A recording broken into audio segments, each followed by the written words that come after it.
மதுரையைச் சேர்ந்தவள் அனிதா. அவளுக்கு திருமணமாகி ஓராண்டுதான் ஆகிறது. அவளுடன் பிறந்தவர்கள் என்றால் ஒரு அண்ணனும் ஒரு தங்கச்சியும் மட்டுமே. அவர்களுடைய குடும்பம் ஒரு நடுத்தர குடும்பம். அனிதாவின் அண்ணன் தன் 2 தங்கச்சிகளையும் நன்றாக படிக்க வைத்து நல்ல இடத்தில் திருமணம் செய்து வைத்த பின்தான் தன் வாழ்க்கையை தேடிக்கொள்வேன் என்று கூறியவர். அனிதா படித்து முடித்ததும் ராஜா என்ற பக்கத்து ஊர் பையனுக்கு திருமணம் செய்து வைக்கிறார்கள். ராஜாவின் வீட்டில் அவருக்கு பின்னால் 2 தம்பிகள். அனைவருமே ஆண் பிள்ளைகள். வீட்டுச் சொத்து ஓரளவு நன்றாக உள்ளது. எந்த கெட்ட பழக்கமும் இல்லை என்று சொல்லித்தான் ராஜாவுக்கு அனிதாவை திருமணம் செய்து வைக்கிறார்கள். அனிதாவை பார்க்க நல்ல அழகு குடும்பப் பெண்ணின் தோற்றம், மேலும் அவளுடைய பேச்சு மிகவும் கவர்ச்சியாக இருந்ததால் ராஜாவுக்கும் அனிதா மீது பிடிப்பு ஏற்படுகிறது. இருவரும் மிகவும் சந்தோஷமான இல்லற வாழ்க்கையை தொடங்குகிறார்கள். ஆனால் நாட்கள் செல்லச் செல்ல ராஜாவுக்கும் அவருடைய தம்பிகளுக்கும் சண்டை உருவாகி வீட்டை பிரிந்து தனி குடும்பமாக வாழ நேர்கிறது. பிரிந்த பின்னர் குடும்பச் செலவுகளை சமாளிப்பதே கடினமாகி விடுகிறது. ராஜாவும் தன் குடும்ப நிலைமையை நினைத்து நினைத்து மனக்கசிவால் குடிப்பழக்கத்திற்கு அடிமையாகத் தொடங்குகிறார். இந்த கட்டத்தில் அனிதா எவ்வளவோ புத்திமதி சொல்லியும் ராஜா கேட்கவில்லை. அடிக்கடி போதையில் வீட்டுக்கு வராமலும் வேலைக்கு சென்றாலும் சம்பாதித்த தொகையை வீட்டில் கொடுக்காமல் தானே செலவழித்தும் வந்தார். குடும்ப செலவுகள் அனைத்தும் அனிதா மீதே விழுந்தன.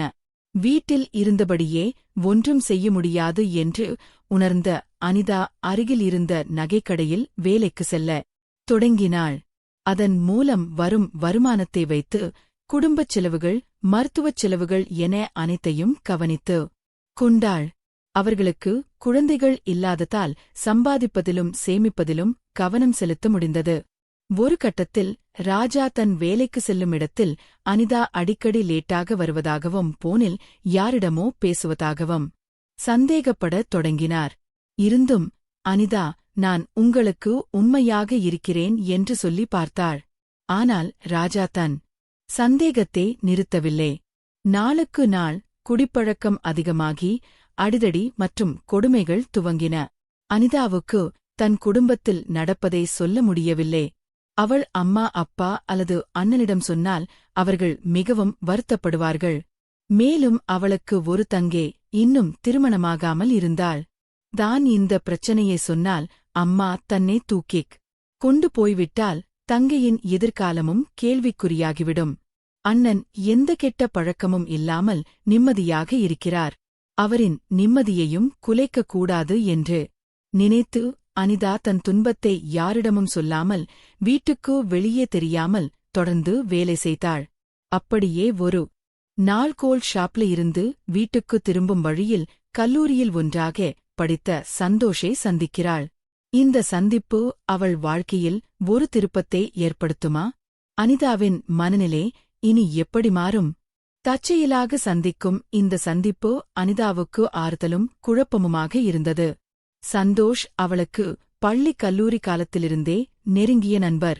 அவர்கள் இருவரும் கல்லூரியில் ஒன்றாக படித்த பழக்கம் உண்டு. சந்தோஷை பார்க்கும்போதெல்லாம் அவளுக்குள் ஏனோ பழைய நாட்கள் ஞாபகம் வந்தன. வேலை முடிந்து சோர்வுடன் வந்த அனிதா சந்தோஷை கண்டதும் முதலில் மகிழ்ச்சி அடைந்தாலும் உடனே அவளால் கண்களை கலங்காமல் இருக்க முடியவில்லை. என்னாச்சு, ஏன் கண் கலங்குற என்று சந்தோஷ் கேட்டான். ஒன்னு இல்ல, நல்லாதான் இருக்கேன் என்று சொல்ல முயன்றாலும் அவளால் பொய் சொல்ல முடியவில்லை. அவன் மிகவும் நெருங்கிய நண்பன் என்பதால்தான் சந்தோஷ் இல்லை என்று உணர்ந்தாள். சந்தோஷ் அவளை கூட்டி அருகில் இருந்த காபி ஷாப்புக்கு அழைத்துச் சென்றான். ஒரு மூலையில் அமர்ந்ததும் சந்தோஷ் மெதுவாக விசாரித்தான். அப்போதுதான் அனிதா பொங்கி வழிந்தாள். திருமணத்துக்கு பிறகான நாட்கள் எப்படி மகிழ்ச்சியாக இருந்தன, எப்படி பிரச்சனைகள் வந்து மோதின. ராஜா எப்படி நாளுக்கு நாள் மாறினார். அவரது தம்பிகள் உடனான சண்டை, பிரிவு, பொருளாதார சிக்கல்கள், குடிப்பழக்கம், சந்தேகம், அடிதடி, வறுமை என வாழ்க்கையின் ஒவ்வொரு கண்ணீரையும் வார்த்தைகள் ஆக்கினாள். சந்தோஷ் அமைதியாக கேட்டான். நான் உனக்கு எப்போதும் ஆதரவாக இருப்பேன் என்றான் அவன். உனக்கு மனசு கஷ்டப்படுற நேரத்தில எந்த நேரமும் எனக்கு போன் பண்ணு, கொஞ்ச நேரம் பேசினாலே மனசு லேசாகும். அதுக்கு பிறகு எத்தையும் தப்பா முடிவெடுக்காது என்று தன் செல்பேசி நம்பரை கொடுத்தான்.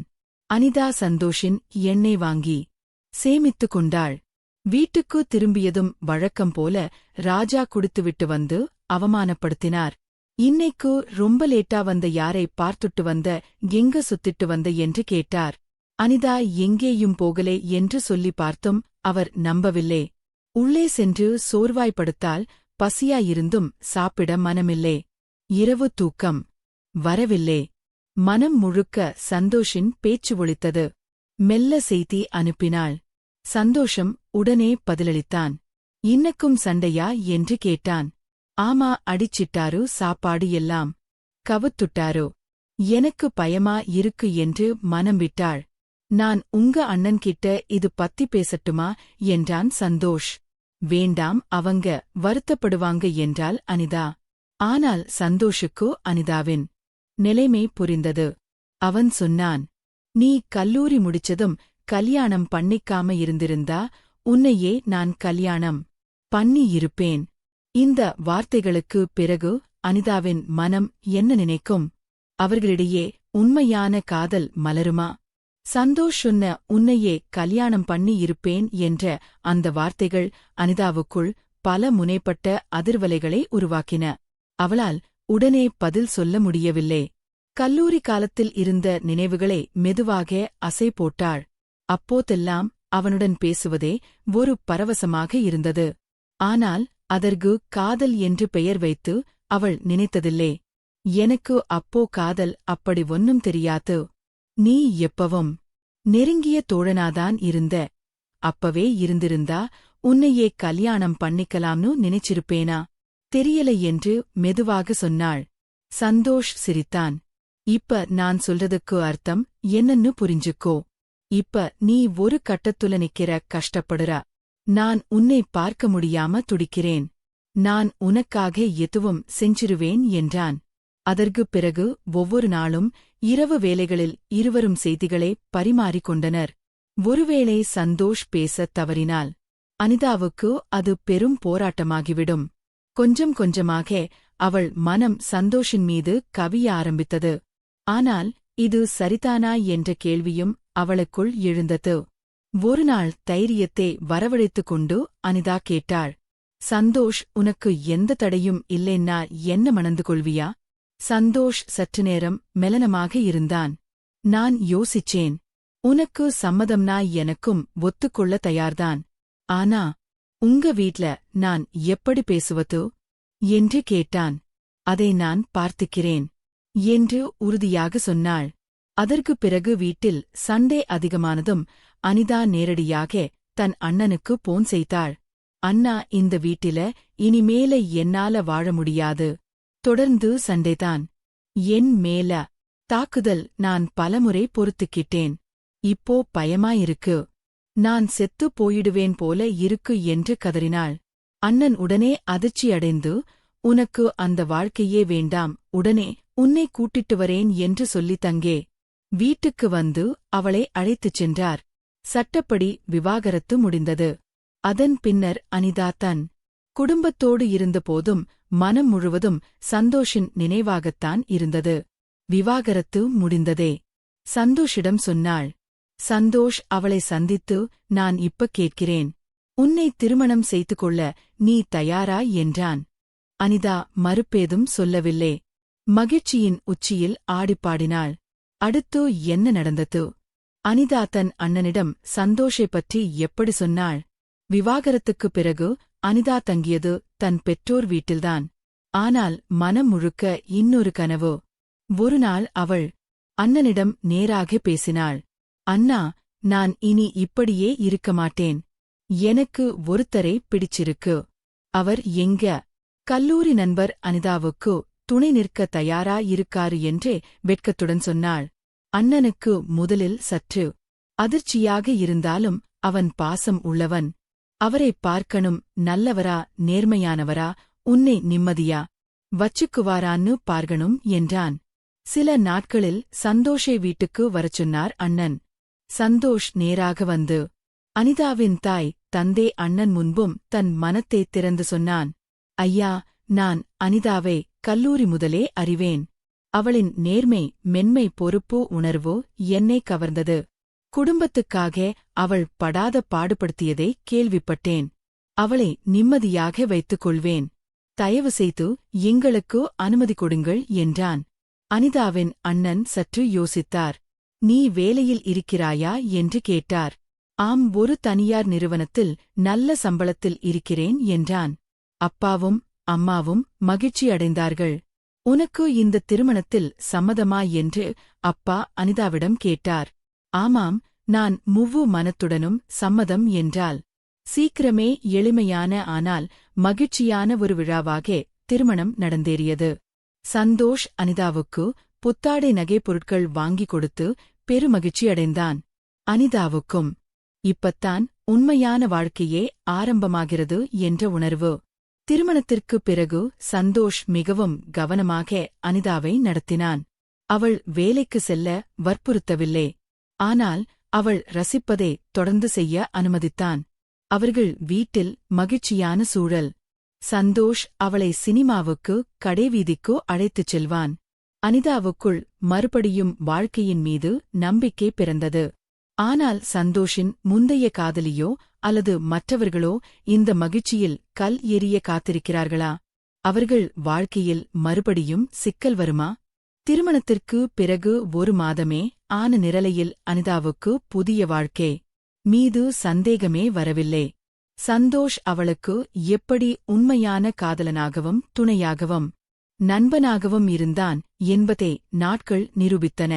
காலையில் எழுந்ததும் அவளுக்கு தேநீர் தயார் செய்து கொடுப்பது, வேலைக்கு சென்றுவிட்டு வரும்போது சிறு பரிசுகள், கடிதங்கள் என்று சந்தோஷ் அவளை சிறகடித்து பறக்கவிட்டான். ஒருமுறை அனிதாவின் பழைய வீட்டுக்காரர் ராஜா குடிபோதையில் சந்தோஷ் வீட்டுக்கு வந்து அட்டூழியம் செய்ய முயன்றான். அவ என் பொண்டாட்டி, அவளை கொடு என்று சண்டைக்கு வந்தான். ஆனால் சந்தோஷ் பதற்றம் அடையாமல், அவள் இப்ப என்னுடைய மனைவி, உங்களுக்கும் அவளுக்கும் எந்த தொடர்பும் இல்லே. சட்டப்படி விவாகரத்து ஆகிவிட்டது. இனிமேல் இப்படி வந்தால் போலீசில் புகார் செய்வேன் என்று அறிவுரை கூறி அனுப்பினான். அது நடந்த பின்னர் ராஜா அருகே வருவதை விட்டுவிட்டான். அனிதாவுக்கு இந்த சம்பவம் மிகவும் அதிர்ச்சியே தந்த போதிலும் சந்தோஷ் அவளுக்கு பக்கபலமாக இருந்தான். பயப்படாதே, உன்னை நான் விட்டு கொடுக்க மாட்டேன் என்று கூறி அவள் மனதில் இருந்த பழைய பயங்களை படிப்படியாக துடைத்தான். அவர்களது மகிழ்ச்சியான வாழ்க்கையைக் கண்டு அனிதாவின் அண்ணனுக்கு மிகுந்த நிம்மதி. குடும்பமே மகிழ்ச்சியில் திளைத்தது. இதற்கிடையில் சந்தோஷின் அலுவலகத்தில் ஒரு பெண் ஊழியர் சந்தோஷை தவறாக புரிந்து கொண்டுதான் அவனை காதலிப்பதாக சொல்லி வீட்டுக்கு வந்து அனிதாவை மிரட்ட முயன்றாள். நான்தான் முதலில் அவரை காதலித்தேன், நீ விலகிக்கோ என்று அநாகரிகமாக பேசினாள். அனிதா அதிர்ச்சியடைந்து சந்தோஷிடம் கேட்டாள். சந்தோஷா அதற்கு என்ன பதில் கூறினான்? அவர்கள் மனம் விட்டு பேசிக்கொள்வார்களா? அந்த பெண் சந்தோஷிடம் வேலை செய்யும் லதா. பல மாதங்களாக சந்தோஷை விரும்பி வந்தாள். ஆனால் சந்தோஷ் அவளுக்கு எப்போதும் தெளிவான எல்லைகளை வகுத்திருந்தான். நான் திருமணமானவன், அனிதாவை மனதார காதலிக்கிறேன் என்று சொல்லியும் லதா விடவில்லை. ஒரு நாள் பொறாமையில் அனிதாவிடம் நேரில் வந்து பேசினாள். சந்தோஷ் வீட்டுக்கு வந்ததும் அனிதா கண்ணீருடன் விசாரித்தாள். சந்தோஷ், அந்த பெண் யார்? ஏன் என்னை மிரட்டுகிறார்? நான் மறுபடியும் ஒரு தோல்வியை சந்திக்கப் போகிறேனோ என்று பதறி போனால் சந்தோஷ் அவளை அமைதிப்படுத்தி, அனிதா, நான் உனக்கு மட்டும் உரியவன், அந்த பெண்ணுக்கு நான் தெளிவாக சொல்லிவிட்டேன். நாளே அவளை சந்தித்து பேசி இது தவறு என்று புரிய வைக்கிறேன் என்றான். மறுநாள் சந்தோஷ் லதாவை சந்தித்தான். லதா, நீ என் வாழ்க்கையில் குறுக்கிடாதே, அனிதாவுக்கு ஏற்கனவே நிறைய கஷ்டங்கள் உண்டு. நான் அவளை மகிழ்விக்க விரும்புகிறேன். உன் நடவடிக்கை எனக்கும் என் குடும்பத்துக்கும் மிகவும் வேதனை அளிக்கிறது. நிறுத்திக்கொள், இல்லையெனில் வேலையை விட்டு போக வேண்டிவரும் என்று அறிவுரை கூறினான். லதா முதலில் கடுமையாக வாதிட்டாள். பின்னர் சந்தோஷின் தீர்மானத்தை புரிந்து கொண்டு மன்னிப்பு கேட்டுச் சென்றாள். அனிதா, இதையெல்லாம் நேரில் பார்க்கவில்லை. ஆனால் சந்தோஷ் தன் மனைவியிடம் நடந்த அனைத்தையும் நேர்மையாகப் பகிர்ந்து கொண்டான். நீ மட்டும் என்னை நம்பிக்கொள்ள வேண்டும். நான் உன்னை என்றும் கைவிட மாட்டேன் என்று கூறினான். அதன் பிறகு அனிதாவின் மனதில் பழைய சந்தேகங்கள் விட்ட கன்று புத்துணர்ச்சி வந்தது. அவள் மறுபடியும் வேலைக்கு செல்ல தொடங்கினாள். சந்தோஷம் அவளை முழுமையாக ஆதரித்தான். இருவரும் இணைந்து சிறு சிறு சேமிப்புகள் செய்யத் துவங்கினர். ஆனால் வழக்கம்போல் இந்த மகிழ்ச்சி நெடுநாள் நீடிக்குமா, அல்லது ஏதேனும் புதிய பிரச்சனை தலை தூக்குமா? சந்தோஷும் அனிதாவும் மிகவும் மகிழ்ச்சியாக வாழ்ந்த காலகட்டத்தில் அனிதாவுக்கு மறுபடியும் ஒரு பிரச்சனை ஏற்பட்டது. அவளுடைய முந்தைய கணவன் ராஜாவின் தம்பிகள் சொத்து பிரச்சனையில் ராஜாவை அடித்து உடல்நிலை பாதிக்கப்பட்டு மருத்துவமனையில் சேர்ந்ததாக ஒரு செய்தி வந்தது. ராஜா மருத்துவமனையில் கிடந்து தன்னை யாரும் கவனிப்பதில்லை என்று மனோவியாதிக்கு உள்ளானான். தன் முன்னாள் மனைவி அனிதாவை ஒருமுறை பார்க்க வேண்டும் என்று கெஞ்சி கேட்டுக்கொண்டான். இந்த செய்தி அனிதாவை மன உளைவுக்குள்ளாக்கியது. ஒருபுறம் அவனால் நிறைய வேதனைகளை சந்தித்தவள், மறுபுறம் அவன் மனிதாபிமானம் இன்றி அவதிப்படுவதைக் கண்டும் பொருட்படுத்தாமல் இருப்பது சரியா என்ற ஈர்ப்போ. சந்தோஷிடம் இதைப் பகிர்ந்தாள். சந்தோஷ் சிறிது நேரம் அமைதியாக கேட்டான். பிறகு அனிதா, இது உனது முடிவோ? ஆனால் ஒன்று, நீ அவனிடம் எந்த கடப்பாட்டிலும் இல்லை. இருந்தும் நீ மனிதாபிமானத்துடன் சென்று அவனை பார்க்க விரும்பினால் நான் தடுக்கவில்லை. நான் உன்னுடன் வருகிறேன் என்றான். அனிதா சற்று நிம்மதி அடைந்தாள். அடுத்த நாள் மருத்துவமனை சென்றாள். ராஜா அவளைக் கண்டதும் அழுதான். என்னை மன்னித்துவிடு. நான் உனக்கு செய்த கொடுமைகளே நினைத்து இப்போது கொந்தளிக்கிறேன். நீ இப்படி என்னை பார்க்க வந்தது எனக்கு பெரும் மாறுதல் என்றான். அனிதா சொன்னாள், நான் மன்னித்தேன். இப்போது நீ சீக்கிரம் குணமாகி நல்லவனாக மாறு. குடிப்பழக்கத்தே விடு, இதுவே என்னுடைய வேண்டுகோள். அவன் தலையாட்டினான். வீட்டுக்கு திரும்பிய பின் சந்தோஷ் சொன்னான், நீ மிகப்பெரிய மனசு, உன்னை நான் பெருமைப்படுகிறேன். அனிதா அவன் கைகளை பற்றிக் கொண்டாள். இவ்வளவு சந்தோஷத்தில் சந்தோஷுக்கும் அனிதாவுக்கும் ஒரு குழந்தை பிறக்க வேண்டும் என்று எண்ணம் தோன்றியது. அவர்கள் குடும்பத்தை விரிவுபடுத்தும் கனவு காணத் தொடங்கினர். ஆனால் இயற்கை அவர்களுக்கு ஒரு புதிய படிப்பினையாக பெரியதொரு சோதனையை கொடுக்க காத்திருந்தது. இந்த சோதனை என்னவாக இருக்கும்? அவர்கள் அதை எப்படி சமாளிப்பார்கள்? சந்தோஷும் அனிதாவும் பல இடர்களைத் தாண்டி மகிழ்ச்சியான வாழ்க்கை வாழ்ந்தனர். அவர்களுக்கு இறைவன் அருளால் ஒரு பெண் குழந்தை பிறந்தது. அந்த குழந்தைக்கு சந்தோஷ் நிம்மி என்று பெயரிட்டான். அனிதாவுக்கு அந்த குழந்தை தன் வாழ்க்கையின் மறுபிறப்பாக இருந்தது. குழந்தையுடன் அனிதா வீட்டில் இருந்தாள். சந்தோஷ் வேலைக்கு சென்று வந்து குழந்தையை விளையாட்டு காட்டிக் கதை சொல்லி இரவு முழுதும் தூங்காமல் பார்த்துக்கொள்வான். அனிதாவின் அண்ணன் மாமா வேடத்தில் வந்து நிம்மிக்கு பொம்மைகள் வாங்கிக் கொடுத்து செல்வான். குடும்பம் முழுவதும் சந்தோஷத்தில் மிதந்தது. ஒருநாள் அனிதாவுக்கு பழைய நினைவுகள் வந்தபோது சந்தோஷிடம் சொன்னாள், என் முதல் திருமணம் ஒரு பாடமாக இருந்தது. அதுவின்றி உன்னுடைய அன்பின் மதிப்பு எனக்கு புரிந்திருக்காது. சந்தோஷ் அவளைக் கட்டித் தழுவி, நாம் அதையெல்லாம் விட்டுவிடுவோம். இப்போது நமது குடும்பம், நம் குழந்தைதான் முக்கியம் என்றான். சந்தோஷ் ஒரு நல்ல தந்தையாக விளங்கினான். நிம்மிக்கு கற்பித்தல், ஒரு நல்ல மனிதனாக வளர்ப்பது என்று பல எண்ணங்களை வளர்த்தான். அனிதா வீட்டு வேலைகளை சிரமமின்றி செய்தாள். நிம்மிக்கும் அவளுக்கும் இடையே மிகவும் பிணைப்பு. பாட்டி, தாத்தா, அண்ணன் சந்தோஷின் பெற்றோர் அனைவரும் வந்து பார்த்துச் சென்றனர். ஒரு நாள் நிம்மிக்கு 2 வயது ஆனபோது சந்தோஷ் ஒரு சின்ன வீடு வாங்கினான். அந்த வீட்டை அனிதா நிவாஸ் என்று பெயரிட்டான். அனிதா உருகிப் போனாள். வாழ்க்கையின் அத்தனை கஷ்டங்களையும் தாண்டி நிம்மியின் சிரிப்பில் அவர்கள் மூழ்கினர். இந்த குடும்பம்தான் மகிழ்ச்சிக்கு ஒரு முன்னுதாரணமாக இருந்தது. முடிவில் அனிதா சொல்வாள், என் வாழ்க்கையில் நான் பல திருப்பங்களை சந்தித்தேன். ஆனால் சந்தோஷின் அன்பின் மூலம் என் கனவுகள் நனவாகின. நிம்மியில் எனக்கு 2ஆம் பிறப்போ. எனவே நம் வாழ்வில் எத்தனை இருள்கள் வந்தாலும் நல்லவர்கள் நம் வழியில் வருவர். அவர்களை நம்பி மீண்டும் எழுந்திட வேண்டும். இதுதான் இந்த கதையின் சாரம். இந்த முழு வீடியோவும் உங்களுக்கு பிடித்திருந்தால் லைக் பண்ணி உங்க நண்பர்களுக்கும் ஷேர் பண்ணுங்க. முதல் முறையாக நம் சேனலை பார்ப்பவர்கள் சப்ஸ்கிரைப் பண்ணிக்கோங்க. தேங்க்ஸ் ஃபார் வாட்சிங்.